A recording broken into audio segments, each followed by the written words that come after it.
welcome back to Emken Gardening. Today we're going to be doing our May garden tour. With our garden tours, we don't leave anything out.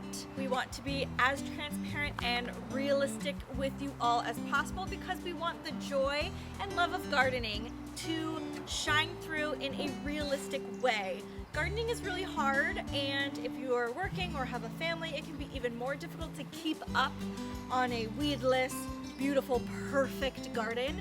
So we want to just kind of show you that it's okay to be super proud of what you have done so far in your garden and think about things that you could do more, or if you have the time to weed or prune that shrub, what have you. But I hope that this gives you the opportunity to walk around your own space and compliment yourself on your hard work.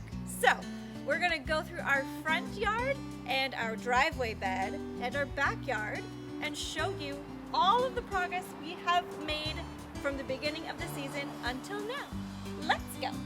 Okay, so right in front of our house, the biggest showcase that we absolutely love, it gives us an evergreen foliage all year round, is our rhododendrons. They're kind of out of peak right now, but they were absolutely gorgeous when they were full blast. Here are some remnants of the color.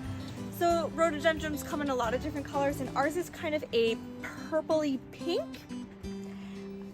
Obviously a huge pollinator attractor, and we absolutely love having these big giant rhododendrons. We do need to do some pruning because they are taking over. They're a little bit too tall, so we're going to prune them soon. Right over here, we have my favorite clematis. It reminds me of a purple teddy bear. It kind of unfolds its blooms as it's aging. But I do really love it. It's kind of vining up, and we're going to let it kind of take over this banister. This is an early bloom, so it's going to be out of bloom probably by the end of June. It'll be all done, but that's okay. Our hanging baskets are doing fantastic. They've already put on a lot of growth so far. And our roses are just starting to bloom. So this is technically a climbing rose, and it has pink blooms. Our lamium underneath is doing great. This is our favorite ground cover ever. It has the minty green with a dark green border, velvet to the touch, and it comes in pink or purple blooms. And then this begins our hibiscus bed. This is the bed that we are going to tackle this year at some point. Hibiscus, just to remind you, are very late in breaking dormancy. They broke dormancy, I would say maybe 2 or 3 weeks ago. So like mid-May to end of May is when they break dormancy, period. They're one of the very last perennials to do that. And then they just skyrocket. They grow so fast. So we have this one and this one popping straight up. Behind it we have our honeysuckle coming into bloom. We've noticed that our honeysuckle is a massive aphid attractor, but it doesn't stop the blooming from happening, so we let it be. Our lilacs are also officially out of bloom. They are more April bloomers, but lots of growth happening with all of our plants, and we're super excited that our lilac smell fills up the yard in the early spring. But we have a buddleia right here, butterfly bush. Gets very big. We have a trellis ready to go. And right behind it, we have a wasabi viburnum. Blends right in with the ground there, but it has kind of like a white disc type of bloom. Our quince is out of bloom. It was beautiful this year as well. And then we have another amazing rose. This one is in the ground, but it has beautiful ringed flowers as it ages.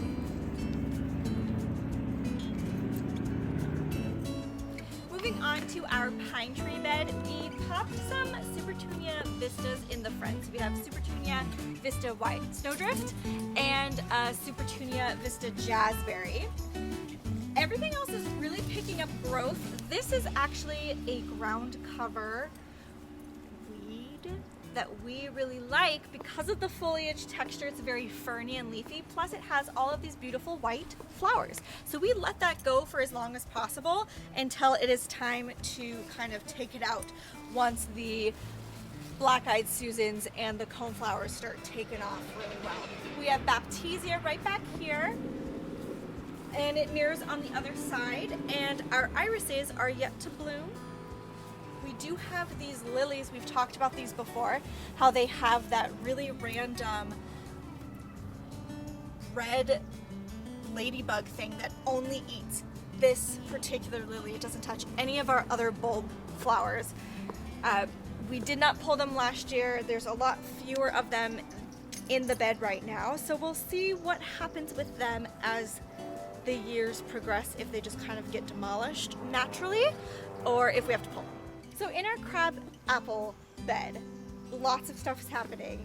This really bulked up. It responded so well to the pruning. It has already set its little apple buds, so we're excited about how many we have this year. It's kind of really big right now, so it's shading everything else underneath, but this is a full sun location, so I think it's gonna be okay. Right underneath we have our peonies. We need to figure out a better way to support our peonies. So if any of you have any ideas, we are open. But here they are. They smell amazing. And we're really excited to see how many weeks we can get out of them. This is probably week 2 that we've had them, but they're absolutely amazing. Right next to it, our penstemons are about to bloom. We have 4 in this bed, one back here, one in the front, and then it mirrors on the other side. We also have our pink coneflowers, echinacea, coming up. We have several in this bed, and we have bee balm, which the foliage smells so sweet with the bee balm, and it has yet to bloom, but it should be blooming within the next few weeks as well. And on this side, everything stays the same, except we do have a blue star. I'm forgetting the name, but it's right back here. It's just coming out of bloom. It was beautiful and delicate.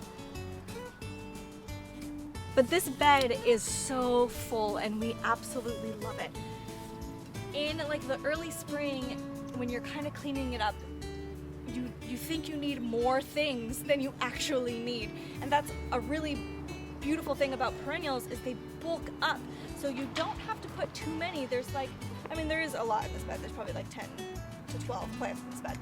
But it fills it up completely, and there's varying times of blooming happening. So you have like early color, then the peonies come out, then the penstemons, then the bee balm, and then finally the coneflowers will come up. So it's really nice. Oh, and at the very early spring, this was filled with Morris Gutenov tulips. So this bed has seen a lot of action in the short few months that it's been around. With our front flower bed, in the early spring, it had big up tulips. Same with the pine tree bed. Those also had some big ups in there as well. But this is a really fun bed because of the transition that it takes throughout the season. Right behind me in this corner is a beautiful sunset rose. These colors are to die for, and it's super robust and strong. It doesn't get disease or bugs. And look at those colors. I feel like every year it's something different. They come out more pink, like down here. Sometimes they're more yellow or orange. But it's a very beautiful statement piece. And we like having roses kind of sporadic throughout our garden. They're just so robust. We love it. So in this bed, you are going to see a lot of weeds. And that's okay because we have not mulched yet. But we have Supertunia Vista Snowdrifts and Supertunia Bordeaux alternating. These are going to get huge and massive, 3 feet by 3 feet. They're going to fill up this whole area and spill over. You will also see that we have our tulips, the big ups tulips, still here. Some of them are a little bit worse for wear than others. We are going to go through and clip these right at the base when they are spent. We keep our tulips up for as long as possible in order for them to get as much nutrients down into the bulb for next year as humanly possible. So it looks awful right now. We will be going through and cutting some of them.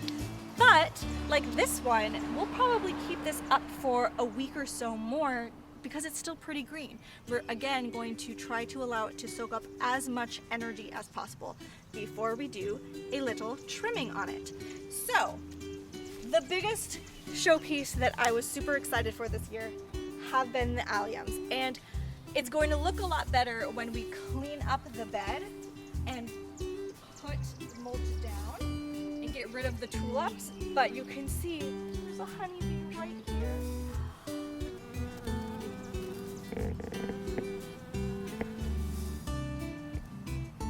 So we did order the two different kinds of alliums. One was a Globe Master, one was the Ambassador, I believe, for two different reasons. So one got significantly taller than the other one. One had tight star-shaped blooms, which you can see right here. And the other one had larger star-shaped blooms, a little bit more fluffy.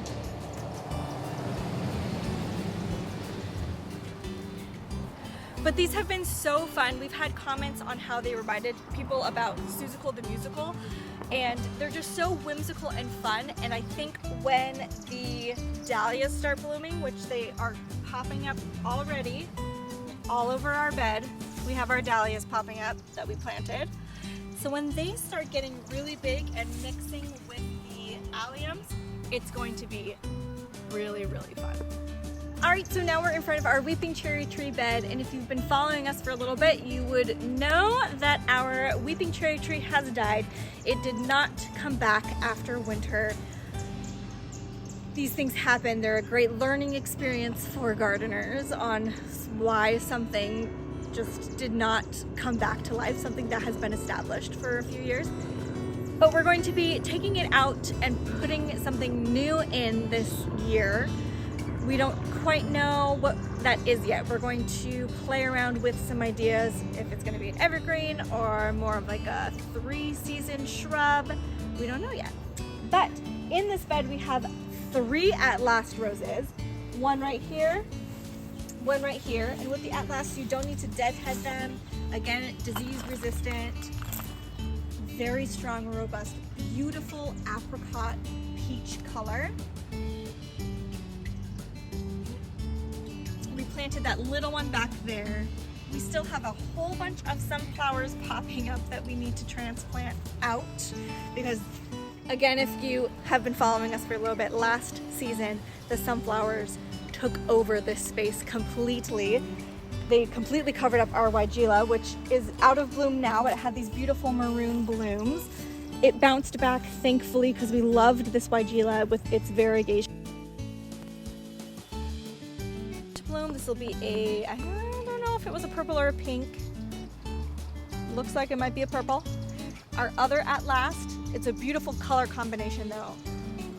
We have a perennial salvia flanking up here.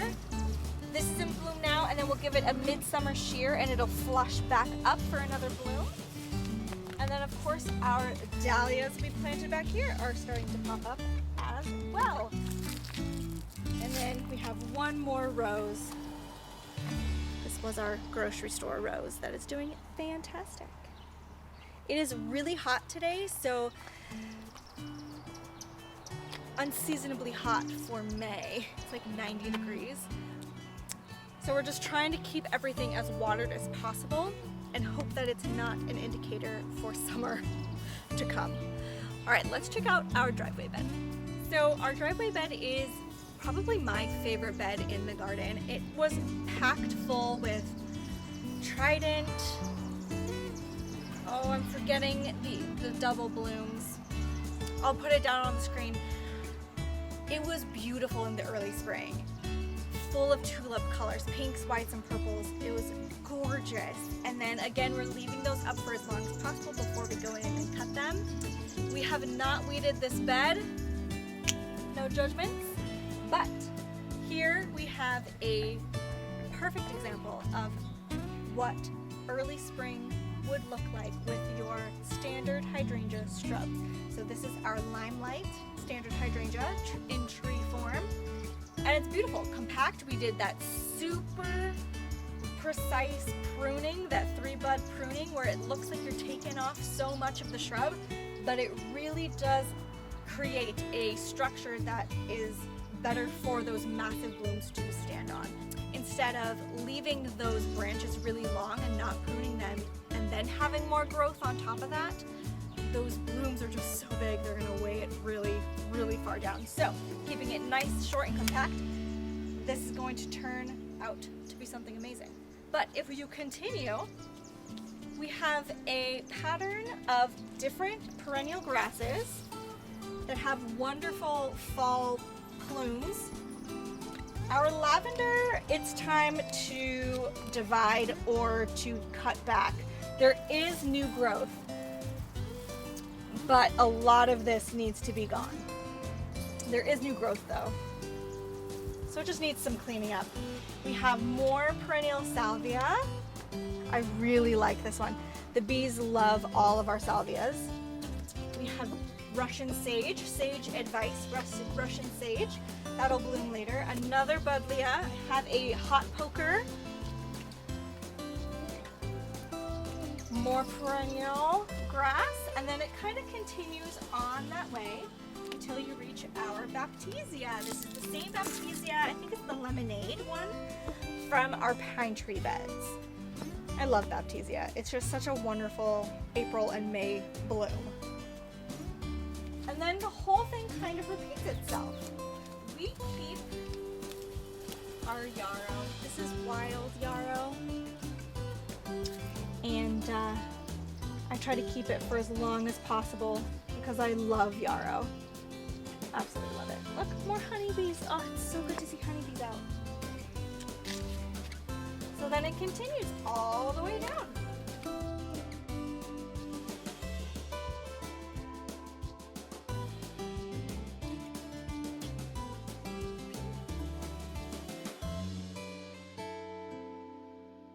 Right here you can see some problem areas. This lavender is having a very hard time. And then this buddleia, I wanted to show you an example of something when you don't prune it. So with the other buddleias, I pruned them back to a good starting leaf at the base. And then I noticed that some of my other buddleias were not having any growth happening, so I just left it to see what would happen. And on every single one of those butterfly bushes that weren't having growth, all of the growth started happening from the base. So like brand new shoots. So I am going to prune this back probably to about a foot all the way around, and then let that new growth kind of just take over. But our lavender is struggling back here, so we'll see what happens and how we take care of that. But then we have our last hydrangea shrub before we go into our veggies. We have a couple corn sprouts that are happening already. I'm not seeing anything from back there, but maybe one, I don't know about that one, 2, 3, 4, maybe 4. Hopefully the other ones pop up. We're really excited about having corn this year. Our blueberries really liked this spot. All of a sudden they looked much healthier. I think it was just they weren't getting enough sun. And our raspberries, we actually have raspberries. I did not think that we were gonna get a June crop at all, but it looks like we might.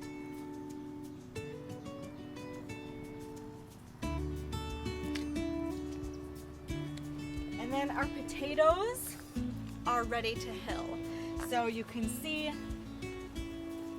down in here, all we have to do is put more dirt up.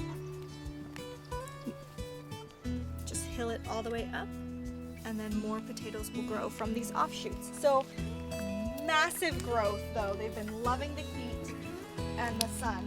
Everything else has really bulked up as well. You can already see like the flowers coming from our peppers. Hopefully it's a really good veggie season.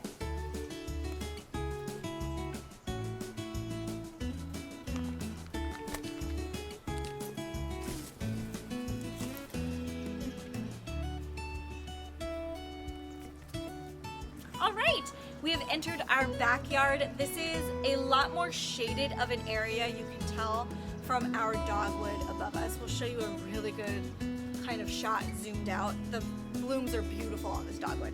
But we have our hydrangea limelight hydrangea, the panicles, and then right behind it we have our smooth hydrangea blush.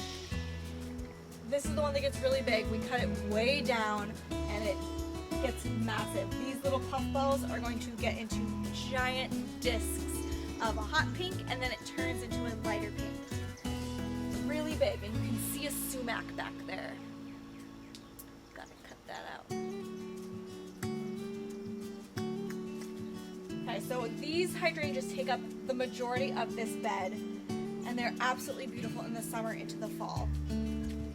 This was a impromptu fern right here, but I am obsessed with its color because it's kind of a lighter limey green and just the foliage pattern.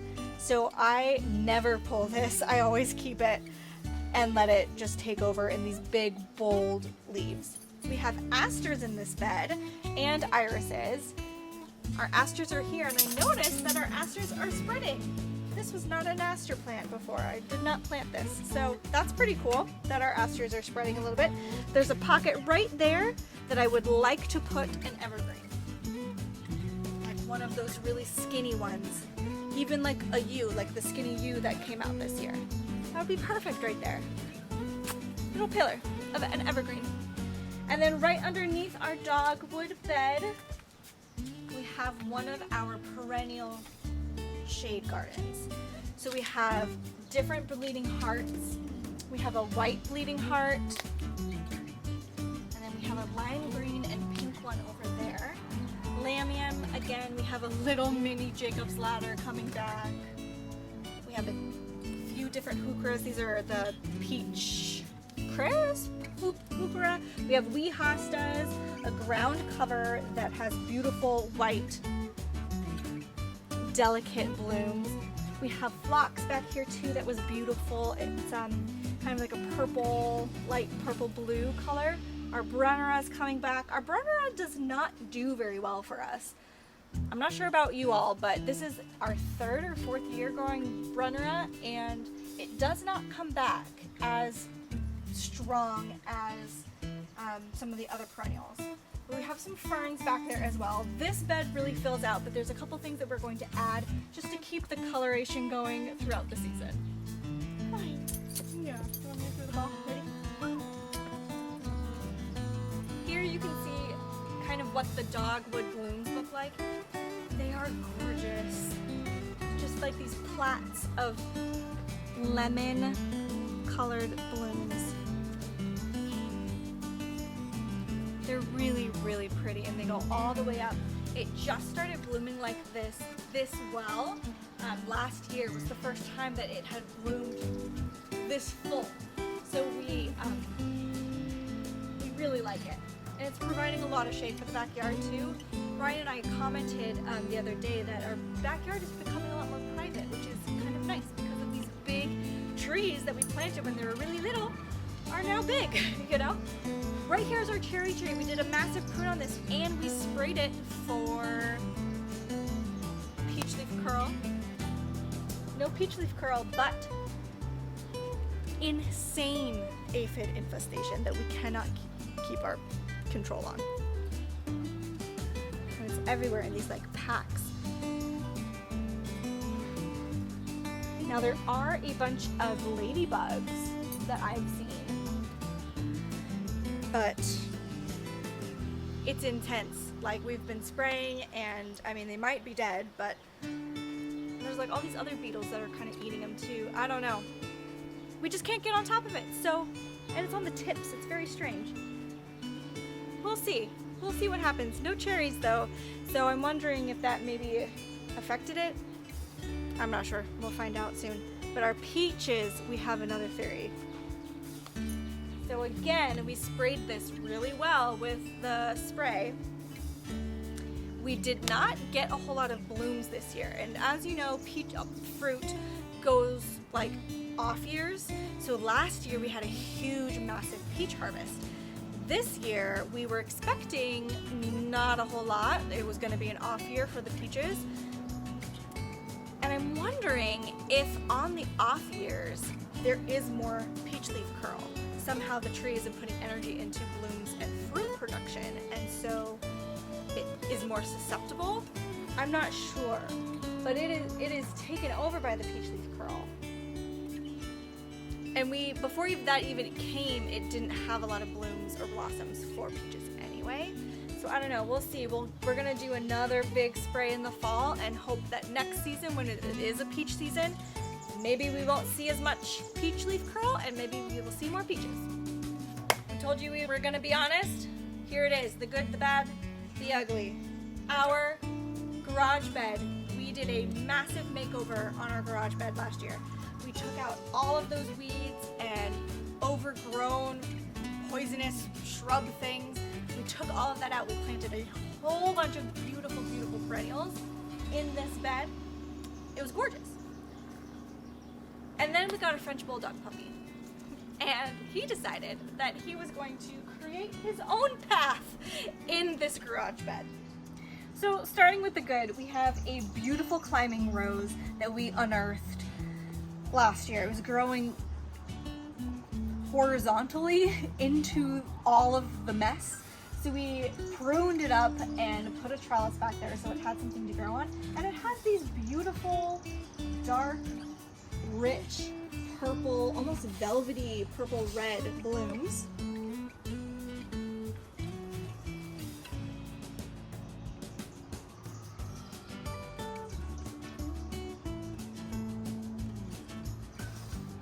And I think it's beautiful, and it finally has a good way to grow.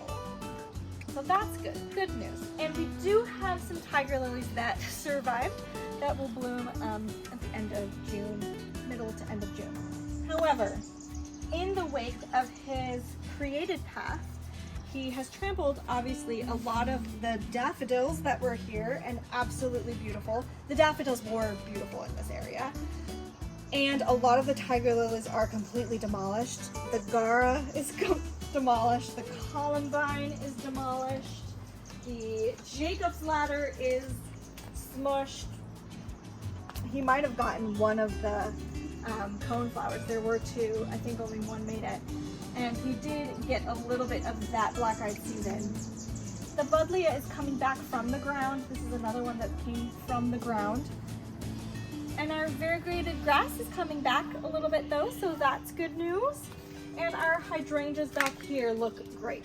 So, to turn lemons into lemonade, instead of getting mad at him because he is an itty bitty puppy who, when he created this, he was only like 3 or 4 months old. So we attempted with our fences, but it didn't. He just jumped over them. Instead of getting mad, we're going to adapt like all good gardeners should do. So we're going to put some flagstone pathways down in this bed and really make it a nice little obstacle course for him that he can willingly, without trampling on beautiful things, have a space to run. And then we can fill in the spots that are not flagstone pathways with the flowers. So that is the plan for this area, to turn the lemons into lemonade and have a beautiful garden space back. So the garage bed goes into our shed space. We have to change out our triangle hanging baskets. Our Bobo hydrangea is doing amazing. It put on a lot of growth, so I'm excited to see how it does its second year in the ground. That'll be interesting. Our Japanese maple looks fantastic, and our wisteria is doing really well. Right over here, we kind of touched on this bed. Our Hicksue are in the back. We have blocked off this back space from the dogs, so they cannot get into our dirt pile back there or our compost bin. The strawberries, as you can see, Lexi is looking for fresh strawberries. Lexi, out. No, come out. Yeah, I know, there's not any. They're coming though, Les. They're here. Dizzy ate all the good ones. Dizzy already ate all the ripe ones. Here are wild strawberries here. We're letting them grow.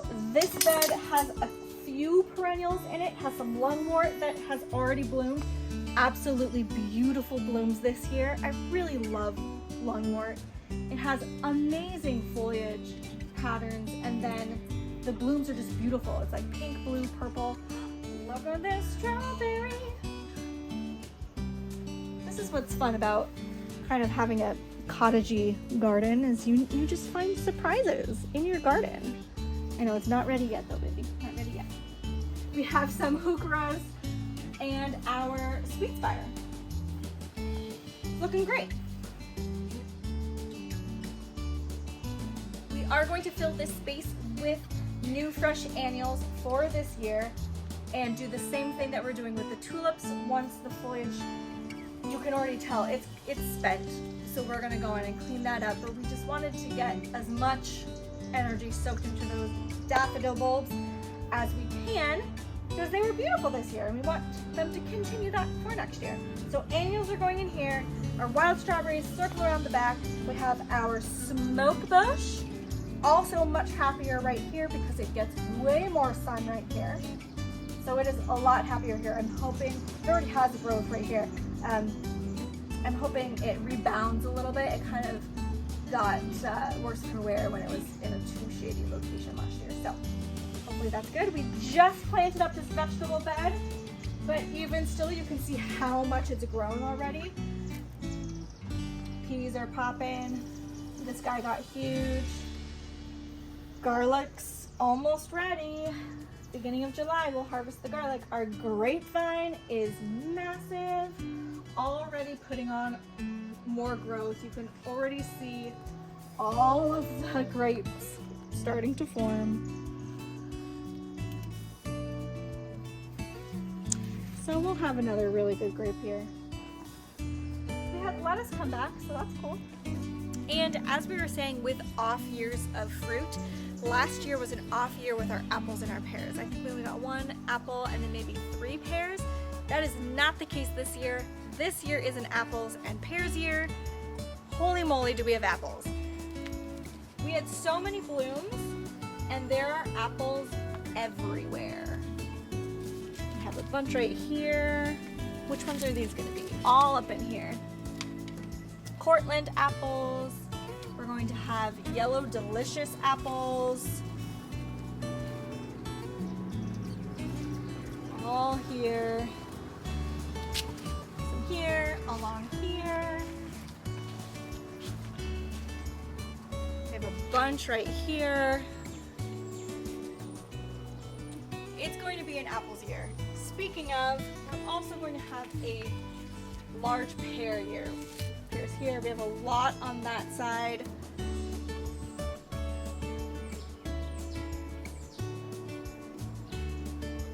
Pears like to hide a little bit more. So one thing that I was a little bit disappointed with this year was our daffodils that we had planted in our containers. They did not bloom. I think we got like a couple blooms from them. All of those daffs just didn't bloom. So I don't know if it must have just been the vessel, because the ones in the ground did bloom. So there was just something about being in the container. I don't know if it was just space, but we planted them really close in the ground. I don't know. We'll try it again this coming year and maybe do like a lasagna method with different kinds of bulbs, not just daffs, but a whole bunch of different kinds, and see if that is a little bit easier when they're planted with a little bit more space in between. We'll find out. But our perennial bed right here, our fall perennial bed, is doing great. They're all coming back. We have some volunteer dill that we will keep. Our Rose of Sharon looks great. We have our Black-Eyed Susans in the back and our Autumn Joy sedums. And here on the other side of our pear tree, you can see a lot more of the pears starting to grow.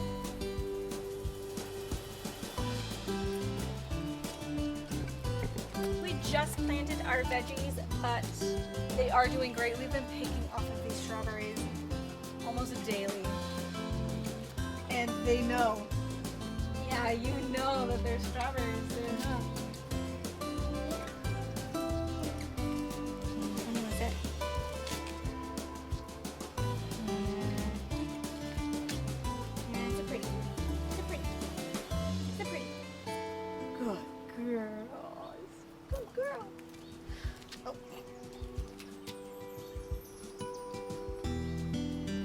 Lexi approved. Ryan transplanted some of those sunflowers that were in our weeping cherry bed right here. Y'all, this May weather has been insanely hot. So even though like they were transplanted and giving a lot of water, it's tough when you transplant something and then it's 85, 90 degree weather. So they are perked up way more. I know they look sad, but they are perked up a lot more than what they were, and hopefully they will survive. Just planted some hollyhock seeds over there just to see what happens. We'll see. And then our containers are doing very well. The nasturtiums have overtaken so much, but you can see everything else back here. The larkspur, everything's growing. So it's doing really well. Those are going to be fun. The nasturtium is going to be a really good show. All right, let's pop over into the courtyard and see what's happening there. So last stop is our courtyard. This is a really fun little tucked away space. It has very interesting light. So we're still trying to figure out what is going to be successful here and what's not. But the roses sometimes do really well. You can tell that we missed some pruning opportunities, but we had to cut these roses back significantly this year. This one is pretty much all new growth. Both of those are completely new growth. These ones are all new growth minus this guy. So roses are resilient. I know I've said that a couple times in this video, but it is true. Roses are resilient. They come back, man, they come back. We have a white echinacea right here.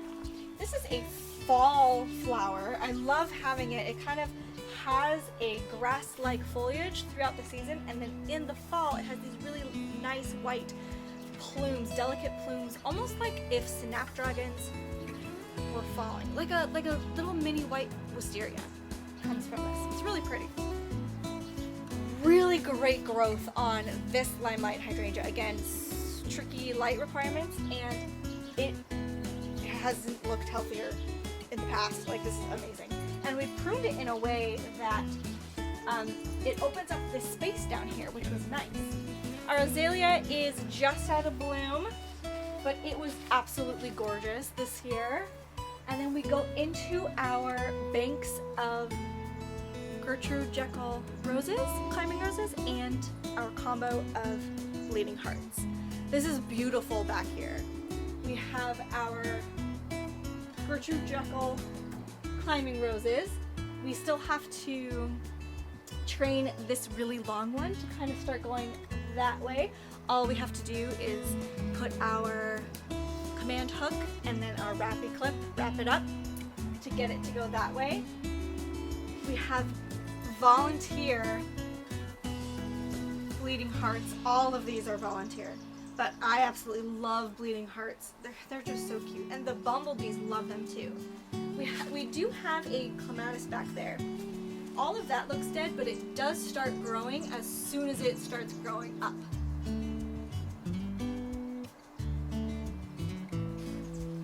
But check out these Gertrude Jekyll roses. They are gorgeous.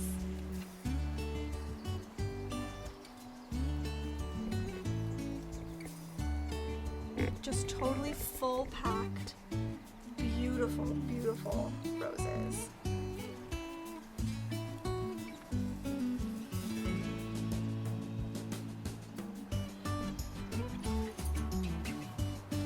We had some white phlox back here that's just out of bloom. And And then right here we have a mountain hydrangea. So this is very different than the pinnacle hydrangeas, the limelights, for example, or even the smooth hydrangeas. Very different. We did not prune this at all. The canes that were coming up, we left them because that's where the blooms come from. And then this rose did not make it. We're gonna see if it's resilient. This spot does not get a lot of sun at all, so I'm not sure. We'll find out. If not, we'll put something else there. That's how gardening works. Right above us, we have our amazing jellyfish containers. They're doing really well. They put on a lot of growth already, and they're packed with bugs. Those impatiens are packed with bugs. So I'm excited to see in a couple months how big those get. All right, thank you for watching this May garden tour. As you can see, gardening is a work in progress. It evolves over the seasons. Don't feel bad about your space if you have weeds or things that aren't pruned back or not deadheaded. You know, it is just a part of gardening. There's ups and downs, the good, the bad, and the ugly, but there's a lot of beauty. So when Ryan and I do these garden tours, not only do we kind of make mental notes of things, garden tasks that we still need to do or should do, but it gives us the opportunity to kind of stop and slow down and see all of the beauty that is in our space every day. We get to see all the bumblebees, and we get to see all of these things blooming and mixing well and pairing well and just having these beautiful picturesque moments that we've created. So it brings us a lot of joy all the time, whether it's working really hard and getting our hands dirty or just kind of sitting back and basking in the beauty of it all. So if you liked this video, give us a thumbs up, comment down below, subscribe to Emken Gardening. We have a lot of planting projects coming up in June and July. We're doing a lot of kind of heavy things in July, even though it's going to be dead hot, so that'll be fun. We hope you're having a fantastic Saturday, and we will see you in the next video. Bye.